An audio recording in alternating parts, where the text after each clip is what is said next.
trail. Well, This is the trail. you see? Yes, yes. Okay. I see. I see trail. Follow it that way. It'll bring you back to the parking lot, okay? Yes. Go. Go. Thank you. Thank you. Thank you. Okay, go. Go. Hi, Gus. Hi. Welcome. You just flew in from LA. How many times does this make it now that you've been in competition here? Let's see. I think 3 or 4. Okay. And you were here last year with the Sea of Trees when it was at project stage, right? Yeah, we came to speak to a group of buyers a year ago Right. for about 20 minutes. And is that sort of, because you were here with Matthew McConaughey? Yeah. And I remember there was like a big beach event and it was sort of well covered by the press. Yeah.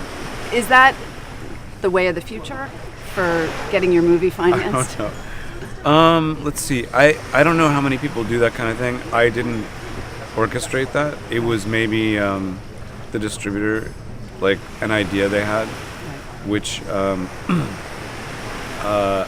hope worked. I don't know if what happened. I wasn't really following it like moment by moment, but Right.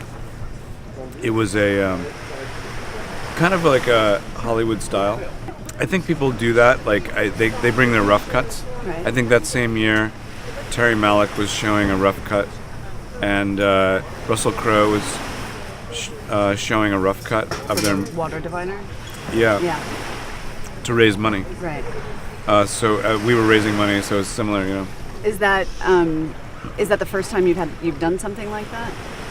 I think so. Yeah. Okay. Because it seems it's an interesting thing that we've seen here in Cannes over the past couple of years. You have a big star, a big director come in and sort of try to energize the distributors. I mean, I think that it's like a almost a cliche, something you might see like James Mason or Fellini coming in and announcing a project at Cannes. Right. You know, it would. Yeah. But I think it's become, with the independent financing sort of system, I think it does get buyers more excited when they can really hear your vision and, you know. So what drew you to this story, this sort of existential? I really liked the idea that this man was alone, walking in the woods in Japan,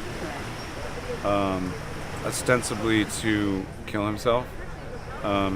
And never getting able to, Right. never getting a moment by himself. So yeah, that was the thing that drew me. My jacket. It's not right trail.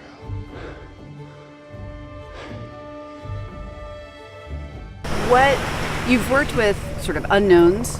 You've worked with some people who have kind of transformed themselves in your films from preconceived notions or previous work.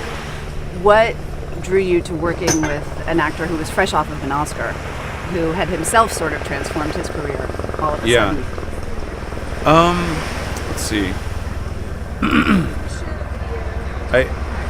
It was a really big moment for Matthew.